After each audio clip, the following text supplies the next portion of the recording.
Tes peduli HAM di tanah Papua. Tindakan kekerasan yang tidak juga henti hingga saat ini. Dalam tahun 2014, tepat 8 Desember, TNI Brimob menewaskan 4 pelajar dan 1 warga sipil mati tempat, serta beberapa warga sipil lainnya luka-luka. Tindakan kekerasan yang dilakukan oleh TNI Brimob serta intelijen negara yang kian masih trauma.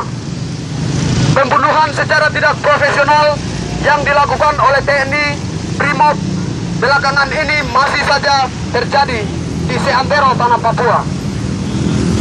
Kasus 8 Desember 2014 yang menewaskan 4 anak pelajar dan 1 warga sipil serta beberapa warga sipil lainnya luka-luka. Kasus ini hingga sampai saat ini belum dituntaskan oleh rezim Insinyur Joko Widodo. Hanya beda 6 bulan dari 2014 sampai 2015. Tepat pada 25 Juni 2015 kembali lagi terjadi pembunuhan sadis mati tempat oleh TNI Brimob. Terdapat 1 pelajar kelas 2 SMP bernama Yosenia Agapa, SMP Negeri Boduda, Kabupaten Dogiai, Distrik Kamu Timur, dan 1 anak pelajar tangannya terpotong menggunakan benda tajam, serta 8 anak pelajar lainnya mengalami luka-luka yang dilakukan oleh TNI Brimob.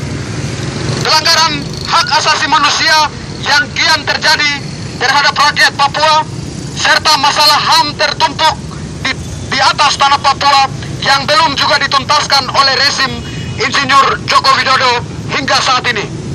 Oleh karena itu, kami solidaritas peduli HAM di tanah Papua menuntut kepada rezim Insinyur Joko Widodo untuk segera 1. Menuntaskan masalah pembunuhan terhadap 1 anak SMP pada 25 Juni 2015 yang dilakukan oleh TNI Brimob di Kabupaten Dogiai, Distrik Kamu Timur, Uga-Puga.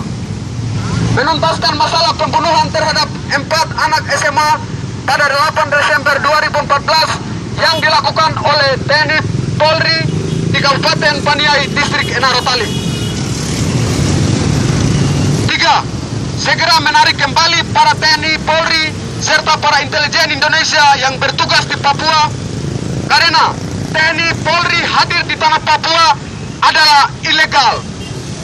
Segera tutup. 4. Segera tutup perusahaan asing yang beroperasi di tanah Papua seperti PT Mike Moran yang sering dikenal dengan PT Freeport Indonesia, Migas, MIFA, dan lain-lain, karena semua yang hadir di tanah Papua adalah ilegal. 5. Segera membuka ruang demokrasi bagi rakyat Papua. 6. Segera membuka ruang bagi jurnalis asing untuk meliput berita di tanah Papua. 7. Serta memberikan kebebasan bagi rakyat Papua. Demikian surat pernyataan sikap yang kami buat dari solidaritas peduli HAM di tanah Papua agar rezim Insinyur Soekarno Joko Widodo menindaklanjut.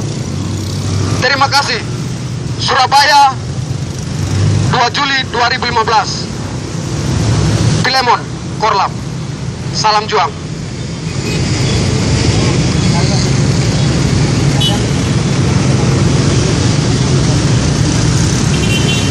Ya,